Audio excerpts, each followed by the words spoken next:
पूरे भारत द्वादश ज्योतिर्लिंग में ओंकारेश्वर ही ऐसा ज्योतिर्लिंग है जिसके दर्शन के पश्चात कोई महानदी का दर्शन होता है, जिसके तट को छूकर कोई महानदी बह रही है। आप काशी जाएंगे गंगा जी दूर हैं, आप उज्जैन जाएंगे क्षिप्रा जी दूर हैं, आप सोमनाथ जाएंगे समुद्र है, लेकिन ओंकारेश्वर ही ऐसा ज्योतिर्लिंग है जिसके दर्शन के पश्चात कोई महानदी का दर्शन होता है।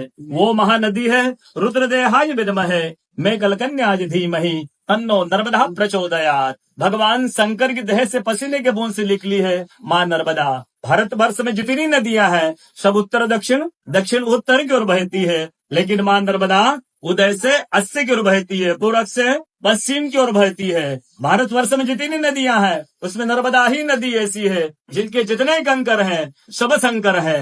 नर्मदा पुराण में ये भी कहा गया है कि नर्मदा जल के स्पर्श होने से जो शिवलिंग निकलता है उसको डायरेक्ट ले जाके पूजा कीजिए, उनको प्रतिष्ठा की आवश्यकता नहीं है। नर्मदा जल स्पर्श होने से वो स्वयं प्रतिष्ठित हो जाते हैं। अयोध्या में राम लला जी की जब स्थापना की गई थी तो नर्मदा का 2.5 फीट का नर्मदा का शिवलिंग राम जी के साथ अयोध्या में स्थापित किया गया था। और कहा गया है कि रेवा तटे तपम कुर्यात् मोक्षदायिनी गंगा। कलयुग में आपको तप करना है, नर्मदा किनारे जाइए, और मोक्ष करना है तो गंगा किनारे जाइए। रेवा तटे तपम कुर्यात् मोक्षदायिनी गंगा।